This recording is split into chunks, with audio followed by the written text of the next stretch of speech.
Feeling friends is this concept that I came up with laying in bed one night. I have all these close friends who have these wonderful stories that can help change the world, life experiences that can help other people believe in themselves, hold tight to their dreams and make their dreams reality. On Feeling Friends, we talk about God, we talk about love, relationships. I have celebrity friends, I have non-celebrity friends. I have church members, family members. But when you watch and listen to Feeling Friends, you will learn and you will laugh. It's a community of friends helping to build each other up. So tune in to Feeling Friends every Sunday on WHCR 90.3 FM, or you can catch me on YouTube at Feeling Friends Radio. All right, I'll see you there.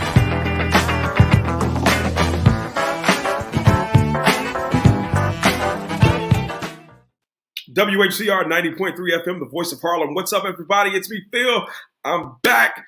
I want to send a special, I can't even talk. Send a special shout out to everyone who's at home watching on YouTube. And if you're listening on the radio, I really appreciate you listening every Sunday right here on Feeling Friends. Listen, I've got a great show for you today. I've got my boy Yvens Berger on today. We're going to talk about his situation. We're going to talk about a sensitive situation that happened a few years back, but it's happening every day to Black men and women across America. It's police brutality. So I'm going to bring Ivins in, and we're going to have a great conversation, but we're going to have a deep conversation to get his perspective on police brutality and what he faced that day back in 2014. So welcome to the studio, my guest, Yvens Berger. What's up, brother? Hey, what's up, Phil? How you doing? I'm doing well. Thank you so much for coming to the studio and sharing your story with us. It's been a while. We were trying to get you on for a minute. It's been my fault, but I'm glad you're here. Hey, it's no issue, man. You know, I'm working on your time. You're the superstar, bro. Yeah, right. I wish. Thank you, man. I appreciate that. Well, let's go ahead and jump right in to the topic. But before we do that, tell the people who you are. Yvens Berger, a ninth grade history teacher. I teach at a charter school. I teach history, man. I love teaching history.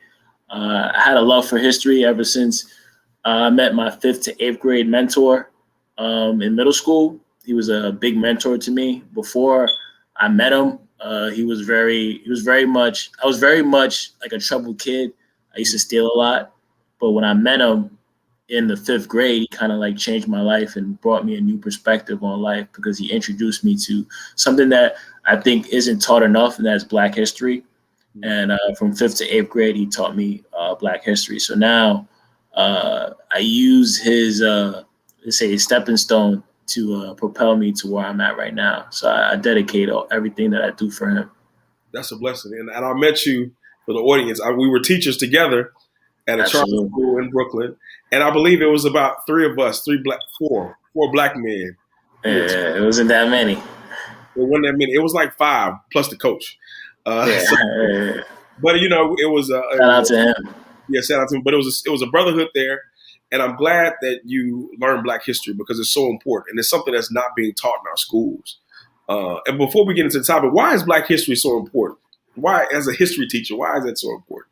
Black history is so important because it kind of guides you on this journey of America. It kind of, because America is such it's built on racism. The whole country is built on racism. So when you know your history, you're not subjected to white supremacy or the racism that is inflicted, not only on your physical, but on your mental and your spiritual. Because we live in a white world every single day.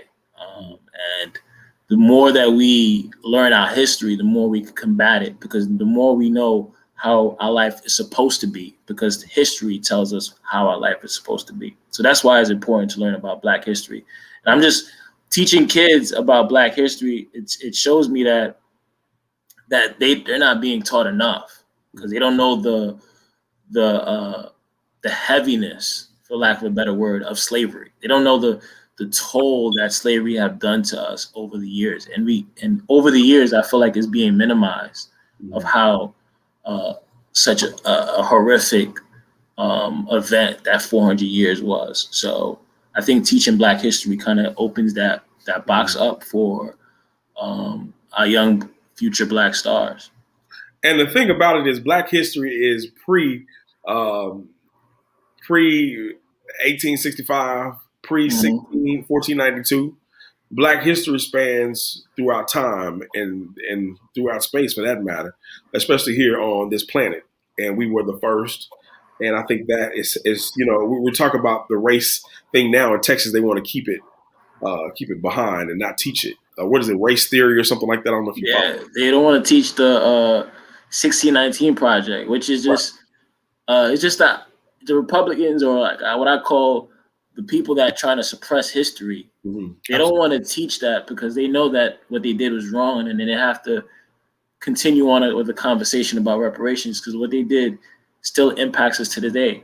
Like even me going through what I went through with my police brutality, or what happened over the last year with Ahmaud Arbery, George Floyd, Breonna Taylor, like all of that is a result of 1619, where we were brought here on slave ships, on the bottom of slave ships, which I don't think they teach that enough about that middle passage, where we were like shackled on top of each other on the boats and brought over to America and South America and the Caribbean and treated horribly. So definitely. And we appreciate you teaching that. I wanted to be a history teacher, but I was like, it's too much reading. I got too much going on. Let me just yell at the kids. But listen, go ahead. No, I was saying, like, I feel like it's a pleasure for me to teach global history because I teach. I want to teach American history, but I like that I teach global history now because I teach the kingdoms before slavery. Like I teach about Mali and Mansa Musa. I teach about Egypt. I teach about the Moors in Europe. We ruled Europe for like about 700 years. So I teach a lot about those things.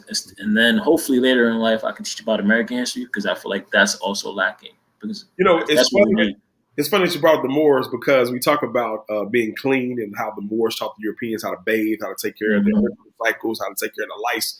But it's so funny that they try to say that we are subpar, we are less than, but we have to teach their ancestors what to do. But I'm excited. Let's get on track with what we're going to do. I want to read this topic. So you went through police brutality back in the day, 2014, actually, to be exact. You were a college student. And the headline reads, college student says cop beat him for no reason, intends to sue NYPD.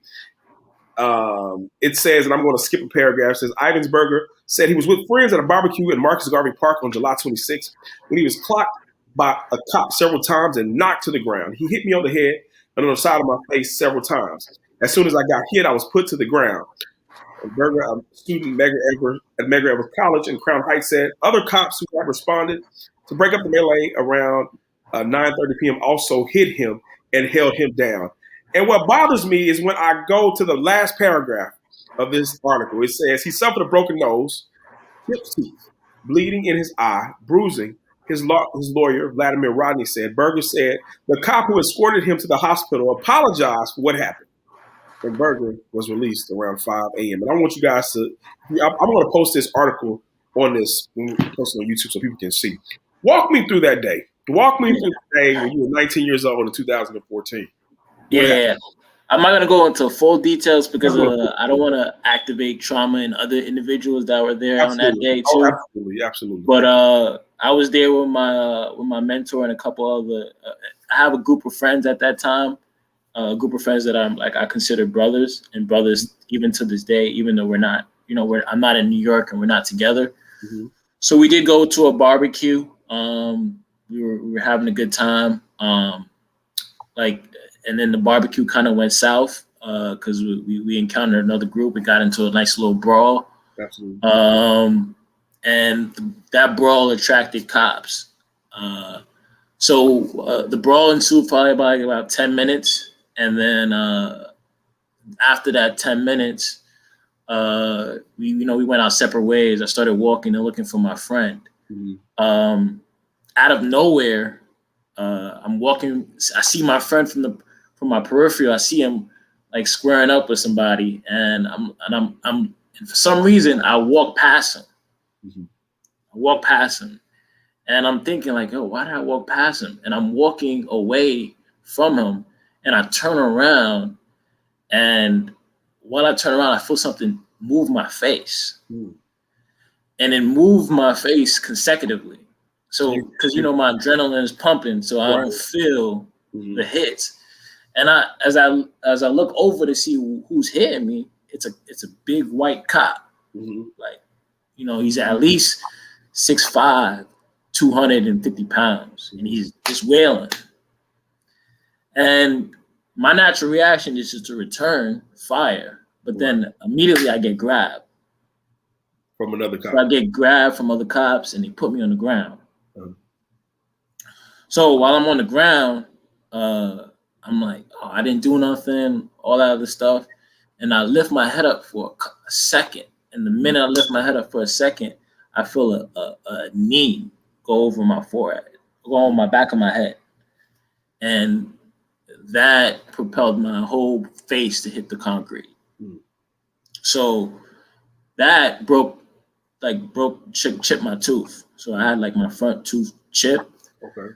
And then they picked me up. I woke up in a puddle of blood. I got knocked out for 5 seconds where I was dazed. Right. So I got a good knee to my head. I'm a little dazed. My shoe came off. I'm leaking. So, and I didn't know what I was leaking from. I just knew my whole face was leaking because I was just in a puddle of my own blood. Right. So I get up. They put handcuffs on me. They pulled me by a police car. And I'm just leaking and I'm just dazed and shocked. And through the whole daze and shock, I see somebody pushing the police officers out the way. And come to look at it, it's my mentor who took off his shirt and wiped the blood off my face. Okay. And from there, he got arrested. Right. So then we both went to the hospital. No, we both went to the precinct. I went to the precinct. They were like trying to figure out what was going on. We were standing in there. We went to jail for about a couple minutes. And then probably 30, 40 minutes later, they're like, yo, we got to get this guy an ambulance. So they call in the bus. I didn't know what the bus was, but I figured out what the bus was at the station. I thought the bus was they trying to grab everybody, but the bus was like an ambulance. Okay. So I'm sitting in the ambulance come, I'm getting treated. I'm handcuffed still. And it was a black guy and it was a white guy. A white guy was treating me. And the black guy, I could see in his face while I'm telling the officer how his officer hit me because it was crazy because the guy that was driving the ambulance bus was black. The captain was black of that whole station. This all happened in Harlem. Okay, Harlem. So voice of Harlem. That's where we are. Mm-hmm. So the ambulance, one of the ambulance guy was black. The guy that's treating me was white. Cool dude. The captain was black. He's telling me, yo, what happened to your face? I'm telling him yo, one of your officers hit me. And he's writing it down and all that stuff. I get taken to the hospital in shackles, kind of like in shackles, because my feet was shackled up, my hands was handcuffed, and they took me to the hospital. And then from the hospital, I get handcuffed on the hospital bed. Wow. And I get handcuffed for the hospital bed with this guy named Officer Smith because I guess I'm still a suspect. They still have to have the handcuffs on me, and they still have to have an officer supervise me. Right. So while it's going on, my handcuff is on at the hospital bed. I'm having conversations with him, and he was a forthright officer. He was a good officer. Even to this day, I still respect him. His name is Officer Smith. He's from Long Island. White guy, cool dude. I really appreciate our conversations because we got into real deep conversations about police brutality. And he was just telling me yo, he's sorry about what happened to me. He's sorry that I ended up like this. He was being very genuine about it. And him being genuine about it, we close relationship. We ended up, he showing me his Instagram, showing me all types of stuff, and we became real cool. And then, I was in the hospital bed for about 4 or 5 hours before another black captain, a white shirt, came to tell Officer Smith, yo, we could unhandcuff him now. He didn't really do anything. So they unhandcuffed me from the hospital. And the white shirt came up to me and was like, yo, your record is clean. All you got is an open container on your record. Mm. And I was like, yeah, I didn't do anything. And then from there, the internal affairs came in and asked questions to see what was going on in their ranks. And after that, I never heard from them again. So, but the crazy thing is, I went back a couple days later, Mm-hmm. like after I sustained my broken nose. I went back a couple days later just to look for the officer because I was just frustrated that after the fact. Right. Of course, that was irrational for me, but in the heat of You went back to a week, what? You went back to see the officer. Why? No, I wanted to go look for the officer that hit me. But because you I was just heated. You wanted revenge. So you were going to do. Yeah. So you experienced a broken nose. Mm-hmm. Your face is pretty much smashed in. You got beat up really bad. Yeah. I didn't show you those pictures, but the initial pictures was really bad. My eyes were swollen. It was red.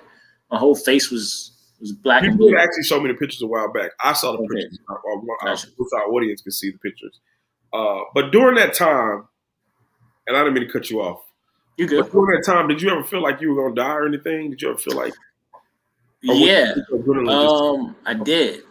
Just because of what's been going on. Because police brutality, it's never new. It's never been new. It's repeated. Right. I feel like every year we have like a hashtag or like a couple people that has fallen victim to the police. So it's never new.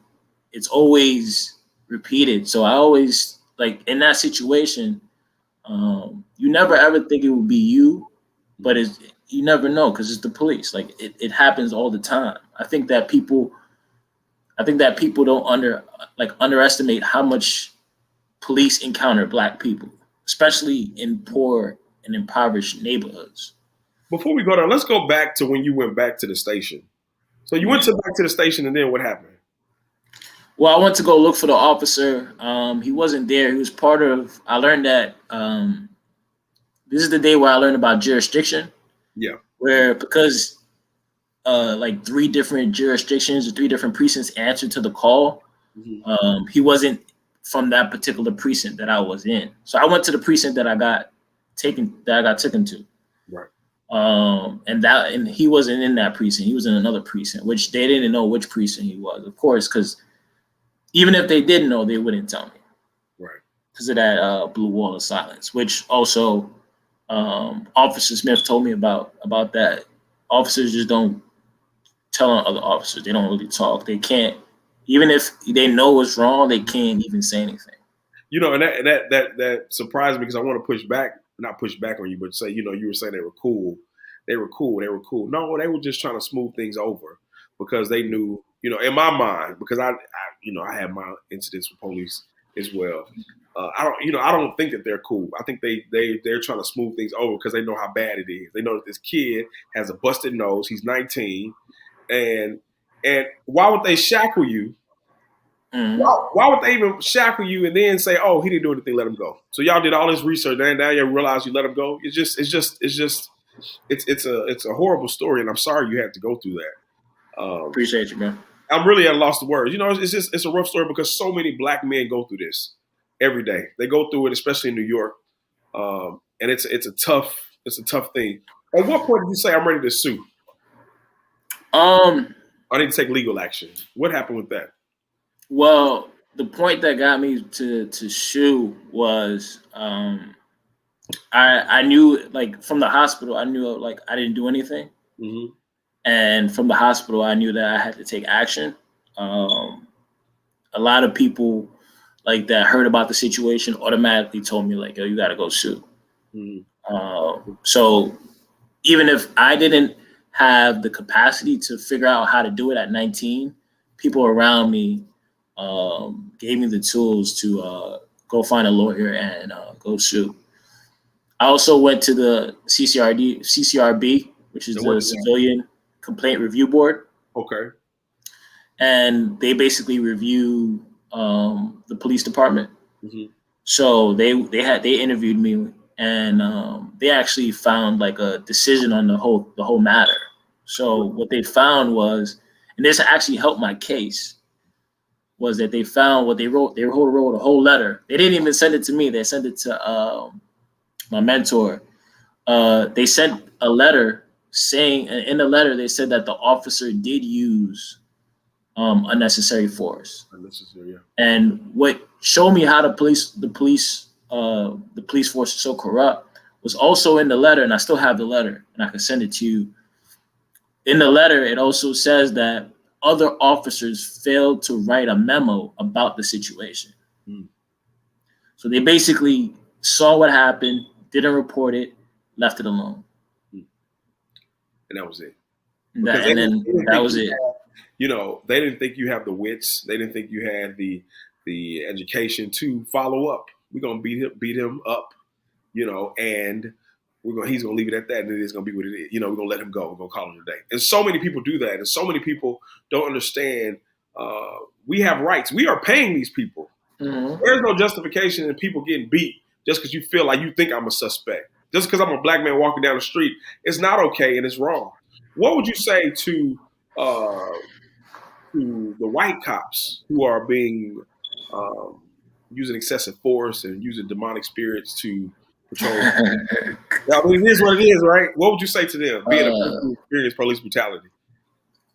I don't know. That's a good question. I wouldn't know what to say to them. I feel like a lot of them are. I think most of them are bullies in real life, or a lot of them are probably don't like black people. Right. Or a lot of them are probably really scared of patrolling black neighborhoods. At the end of the day, I think that one of the things that I would probably say is that if you sign up to do a job, that you should be upholding that job and upholding that duty to the fullest potential, especially if we're paying you to keep us safe. We're not paying you for us. I think that's the discrepancy, is that I feel like they don't think that their job is to protect us. I think they think that their job is to make sure that we don't get out of line, that we don't step out of and go to and mess up somebody else's property that are rich. Because the way that police were formed first initially to protect property. I thought they were slave catchers. They were slave catchers, but they were slave catchers because we were property. Because slaves were property. So they had to protect the property. So now I feel like, and some people will disagree and say that they haven't transformed, because obviously the evidence shows that. But I think that for me, I would just tell them, like, listen, your job is to protect. Like, we pay you to protect us. We didn't pay you to surveil us, like to watch us, to put a surveillance out on us and make sure that we're doing wrong. Like, your job is to make sure that we are protected and we feel safe in our community. Absolutely. And the thing about it is, you know, people might be watching this and say, well, they were out there fighting. All of them were out there fighting. His homeboys, he said his homeboy. No, white people fight too. They fight, they go crazy, they burn down neighborhoods, they throw up cars and you know, they win NASCAR. They flip cars after they win Super Bowls and all types of stuff. Decipher. You have, as a cop, you have to be able to decipher. As a teacher, we know this. We know what's going on. Kids fight. That's what they do. Kids act unruly, especially college kids. That's what they do when they get drunk. But everyone is not a threat. And you have to be able to go through these communities and look and say, okay, who's a threat, who's not a threat? Is this a threat? Is this a violent situation going on? For you to just come up and beat somebody up because you feel like doing it, it's wrong. And I feel like, and this is me, this is my show, I feel like a lot of them are part of the Klan, and that's what they want to do. That's true. I really feel like it's an open season on black men, you know, and I think that it's not right and something should be done. What would you say to black men? What advice would you give us to operate daily? Like, should we live in fear? What should we do? Are we black men who are watching this show, who are, you know, just scared to drive, who are scared to deal with the police? What kind of advice would you give them? Well, I don't think black men should ever live in fear. I think we should be in the front lines. I think now more than ever, we should be in the front lines. I think that the two things that, like, I feel like, especially if you have a family, or if you have siblings or younger siblings and you have a mother, like, you're supposed to, like, be on the front lines, laying down your life for the people that comes after you. I feel like we forgot that previous generations would lay down their lives to make sure that future generations have a safe, prosperous life. Right. You know what I mean? Like this is what I learned. Like this is, and you won't get that until you go into history and you learn about the Black Panthers and King and Frederick Douglass and Nat Turner and Demar Vesey and Toussaint Louverture and Dessalines. Like they gave their life up not because they wanted freedom, but they also understood that they didn't want their children to be subjected to this. So we shouldn't live in fear. We should be on the front lines trying to make sure that this doesn't happen to the next person. Absolutely. And we must continue. You know what I mean? Because if it's going to continue to happen every single generation and we're going to have the same conversations, then what are we accomplishing? So what should we do? You live by you're a history person. What should we do? Should we live by Malcolm X or should we live by Martin Luther King? Should we live in peace and justice? But then, but what do you say with that? And it's another piece to that as well. I think at this point, I think that conversation is tricky. It's tricky because by any means necessary at this point, I don't think that we're on the same page enough for us to be by any means necessary.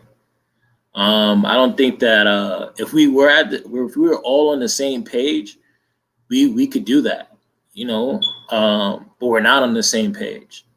So the best tactic is King's tactic right now, because I don't know if we are shoulder to shoulder at this point. I think that we're kind of more like separated and doing our own things here. Black Lives Matter is doing something here. Black Caucus is doing something here.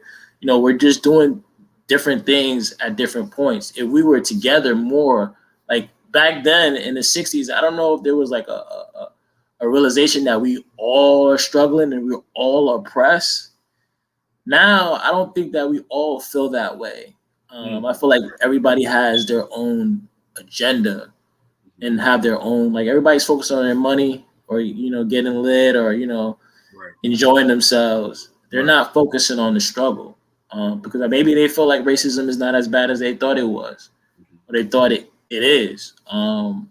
So I think that now to answer your question directly, do I think should we use the Malcolm X or the Martin Luther King? In my personal opinion, I think the Malcolm X, because I feel like at some point we have to understand that if they can't protect us and they keep killing us, at some point we have to there has to be a level of understanding that if they can't protect us, we got to protect ourselves, and we have to bear arms, and that's what the Black Panthers did, because the Black Panthers were dealing with police brutality. That's why they went and grabbed arms. Right. They went and grabbed arms because they were like, yo, we're tired of getting killed and we're tired of getting abused by police. So we're going to get shotguns and we're going to watch when you interact with other Black men. Absolutely.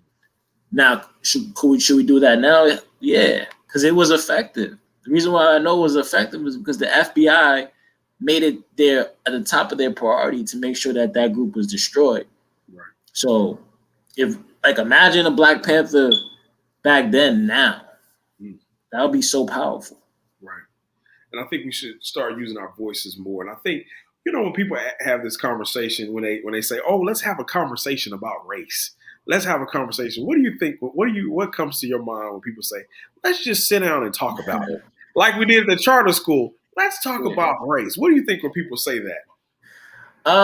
I think talking about race is effective if the individual has no clue. And I think there are, and I don't think I know that there are white people in general that have no clue about the struggle that Black people go through because they live in a bubble. Right. You know what I mean? Mm-hmm. And I feel like I have great I think I had last year, I had one of the best conversations with a co-teacher that we shared the same room. Mm-hmm. We had great, genuine conversations about race that opened his mind and opened my mind, right? It kind of showed me, I understand why you don't understand. It's because you live in this community where you've been sheltered your whole life. Absolutely. And you can't comprehend what I go through because you're not in my shoes. And I'm not in your shoes. You know what I mean? So that person lives in the suburbs where police officers, they don't really bother you. Mm-hmm. So for you to be like, oh, all police are bad, like, no, that police officer say good morning to me every day. That police officer treat me nice. That police officer probably, when I was drunk, told me, hey, pull a car to the side and let me walk you home. Right. You know what I mean? Instead of for me, I get pulled over. You know, in Brownsville, if you in Brooklyn, they pull a car over, take you out the car, search you, or you walk down the street, they jump out the car and they grab you and all type of stuff.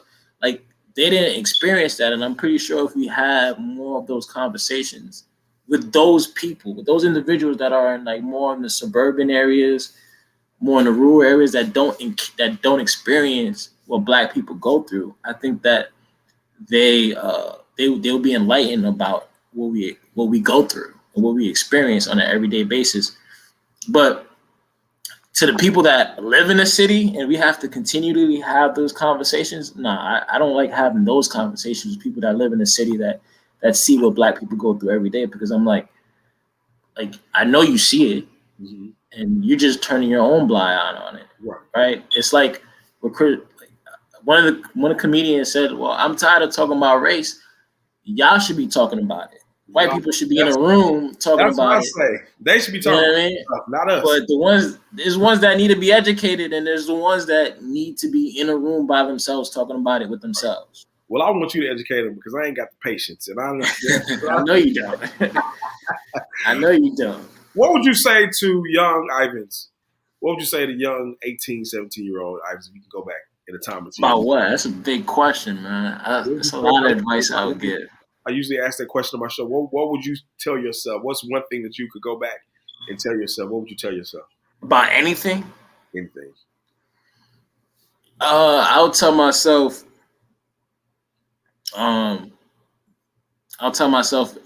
make better decisions financially. I'll tell myself that like as you get older, you're gonna realize that nothing is ever personal. I'll tell myself, don't ever take anything personal. Understand that everybody has the right to live their life the way that they want. Right? Everybody has an opportunity to live, like to pursue their happiness. And sometimes their happiness might be stepping over you or not talking to you or not doing things that you might want to see. But at the end of the day, they want to be happy, and never like be offended by that. You know what I mean? I think when I was younger, I was more offended by that. And now that I'm 25, turning 26, I'm realizing like, people just want to be happy. Like, just be happy, do you. All right? If you want to be happy with me, let's go be happy together. But I would tell myself, don't take anything personal, and just understand that everybody has their own life to live, and they want to enjoy it. Whether it be relationships, whether it be friendships, whether it be family, God put us on this earth to experience all of this. Right? That's why we're here. I mean, at the end of the day, we're experiencing life. We hate it, we love it. Like, that's all part of the experience of life. Me going through police brutality, it was a bad thing, but it's part of life. It's part of an experience. Absolutely. I mean, the bad and the good are all part of life. It's like, it's the yin and yang of life. That's how I'm looking at it now. And I'm not I'm content with that. Absolutely. And that's your journey. That's your story. You never know who you're going to touch, who you're going to heal. And my prayer before this show was that somebody hears this show and gets touched by it, and they have some type of realization to, it might be a white person who sees it, might be an Asian person, but to learn how to love each other. What you said was so powerful. It's just being happy with yourself. Brother, thank you so much for coming on. Tell us, what does YB Elohim mean? What does that mean? Am I pronouncing that right? That's I've been wanting to ask. Yeah. That's my. I don't want to say my name if I'm not in my workplace. So okay, that's kind of like alias or something, but Okay, well, I said the Elohim. name, so they gonna know. Oh, they good. You're good. It's already over now. Okay. But Elohim just means Elohim is the Hebrew word for God, and it's also the translation for energy. So God in Hebrew is often translated as energy because that's what Elohim is. And I just in Psalms 82:6 it says that you are gods, but you die like men. So I think I have, my belief is that we're all gods and we're all part of God, and God is all part of us. So that's why I call myself YB Elohim. I love that you ended on that, brother. Thank you so much for coming on the show. Appreciate you, man. Enjoy. Hold tight in the green room for me, all right? All right. Listen, we had a great show today. Listen, learn how to love each other. Let's get to the point where we can work together as Americans, as people, as human beings. Let's learn to work together, live together in harmony, and like Ivan said, just be happy. So thank you all so much for watching. This is Phil and Friends. I'll see you next time, same place, same time. All right, I'll see you later. Peace.